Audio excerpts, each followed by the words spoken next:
What is something that you want people to know about Ukraine? We are not Russians.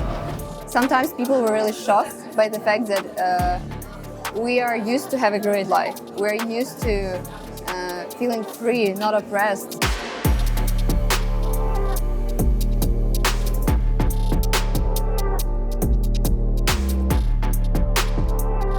My name is Mariya. I'm 21 years old. I'm originally from Kyiv, Ukraine. Now I'm living in Brussels, Belgium, because of the war in my country. Мене звати Максим, я живу в Києві, мені 23 роки, я тренер та психолог з плавання. Welcome to Ukraine. This is Kyiv, its capital, moments after Russian President Vladimir Putin launched a full-scale invasion of the country. Мною принято решение о проведении специальной военной операции. On February 24th, 2022, Russian troops invaded Ukraine by land, air and sea in one of the largest attacks on a European country since World War II. In the middle of Thursday night, missiles rained down on Kyiv.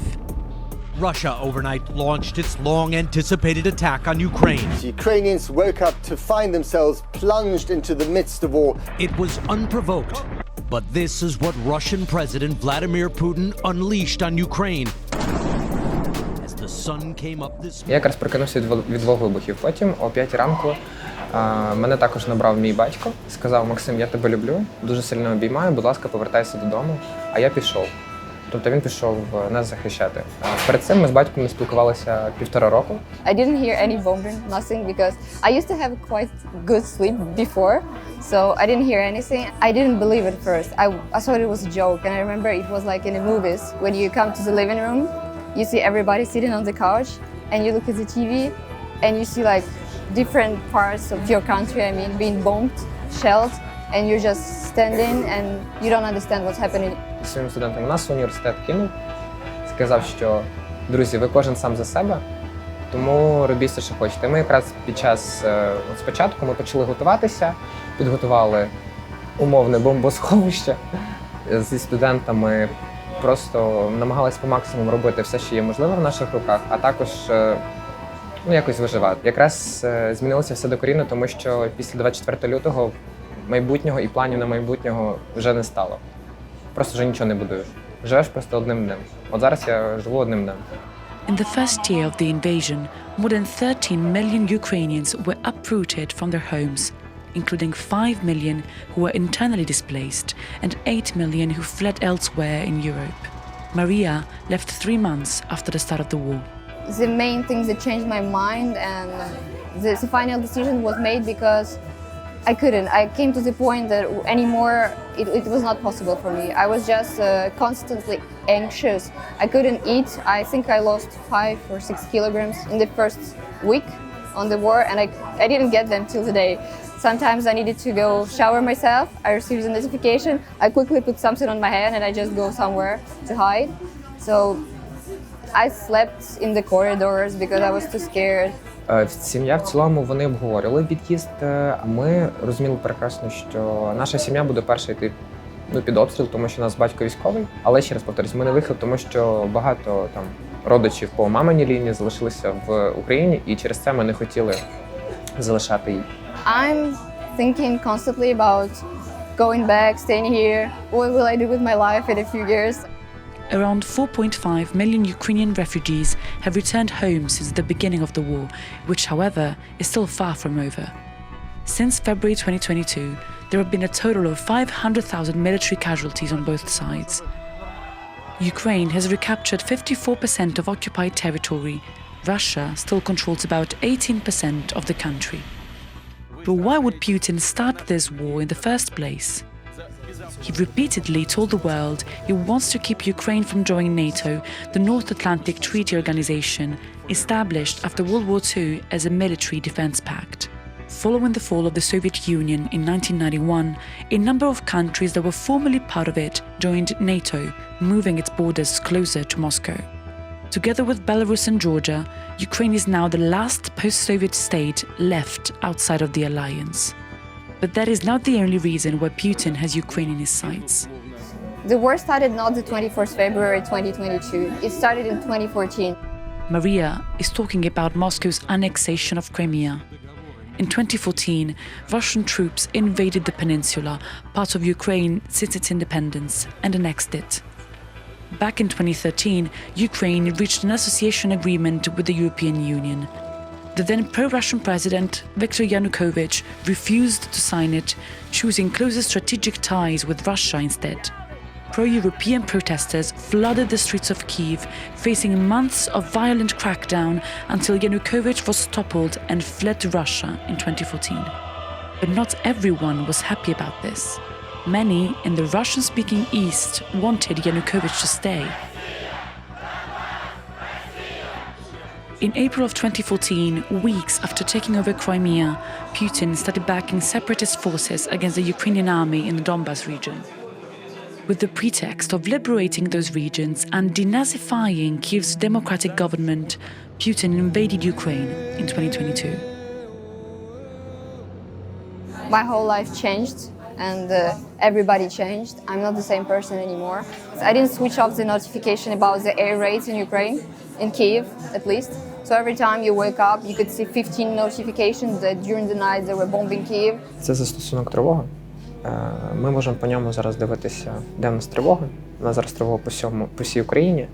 Також ми по цій мапі можемо подивитися, де в нас найближче укриття. Я до цього спокійно відношусь, тому що якщо, як казав мій батько, Максим, якщо твоя ракета, то це твоя ракета. Вона в тебе в будь-якому випадку прилетить, ти від неї не втечеш. Від долі не втечеш. Тому я досить спокійно реагую. Докорінно все змінилося, тому що війна як-ніяк, вона просто знищує людей повністю, їхнє майбутнє, їхнє життя. Мені прийшлося адаптуватися до нових умов. До умов того, що є тривога, до умов того, що ракети, бомби, все поряд, і ти повинен жити в цьому і адаптуватися до цього дуже швидко, і дуже швидко реагувати.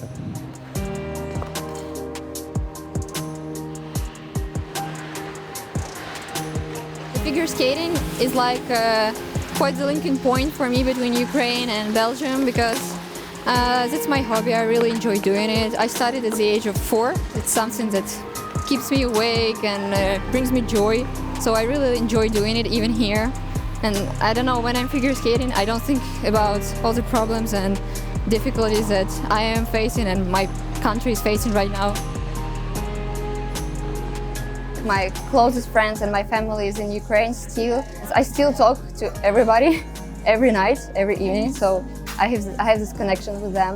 And sometimes I understand that we're not on the same level because I'm not living the same thing they're living now.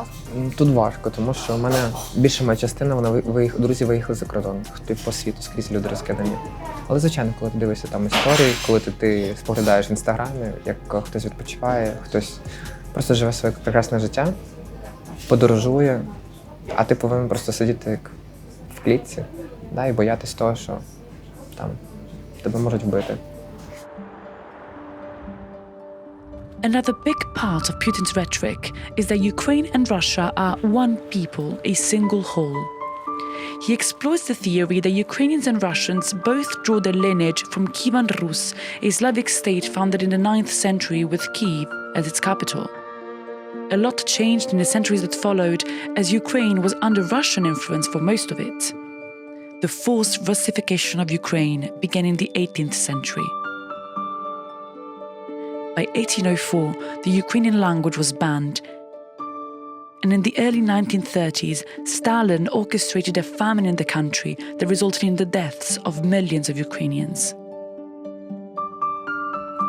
Following the dissolution of the USSR in 1991, Ukraine became an independent country. To this day, 1 in 6 Ukrainians is ethnically Russian, and 1 in 3 speaks Russian as a native language. They don't have the same ideas. They're always living with a dictator. And we were raised as a free people. We always wanted to have our own identity, our own decisions. We were free and independent all our lives. Коли я був в Німеччині, в Мюнхені, мене спитали, звідки? Я кажу, I'm from Ukraine. І вони такі, oh, Russians? Я такий, no, we are not Russians.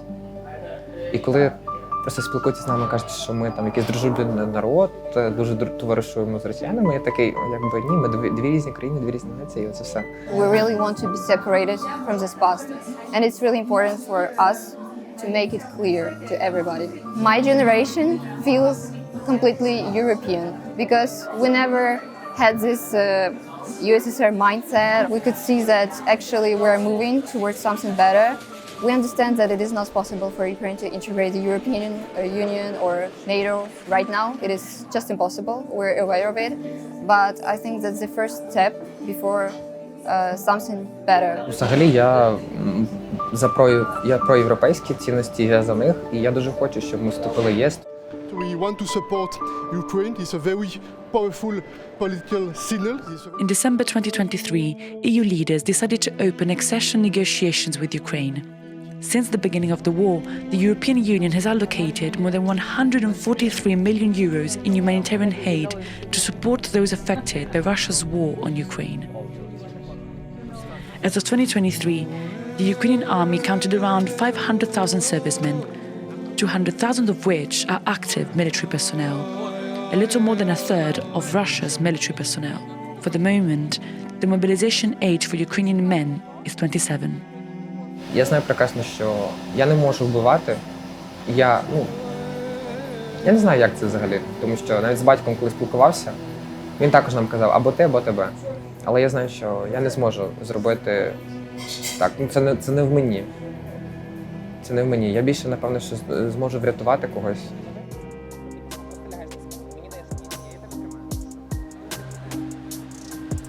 Надаю послуги психологічні, тому що я реабілітую багато дітей, реабілітую жінок, чоловіків, котрі є і повернулися з зони бойових дій. І я вважаю, що я багато тут вже надаю допомоги, тому що багато травмованих, багато людей з ПТСР, багато людей просто, взагалі вони не бачать майбутнього ніякого.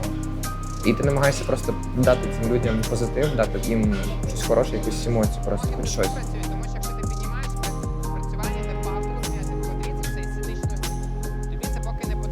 The presidential election in Ukraine was scheduled to be held on March 31st, 2024.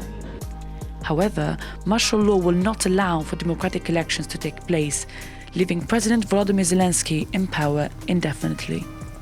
People right now in Ukraine are really concentrated on the best scenario for our country. It's to come to the borders of 1991, when Ukraine remained independent from the USSR. We're fighting for it. We're doing everything we can to take everything back because it's our lands, our people. It was illegally taken away. People are not even considering the fact that we can possibly lose. It is really challenging being a Ukrainian right now, but I think it's a great opportunity for us, the younger generation, to stand for ourselves, to show that we need to change things. Хочеться побачити, нарешті, на вулиці усміхнених людей, котрі просто йдуть і не бояться дивитися в небо. Хочу, щоб нарешті над нашим небом почали літати літаки. Пасажирські. Просто пасажирські літаки. Хочеться не боятися, коли щось вибухає поряд. Хочеться почути салют. Хочеться ось цього. Хочеться, щоб діти бігали і не боялися. We could see finally my people being happy with their lives.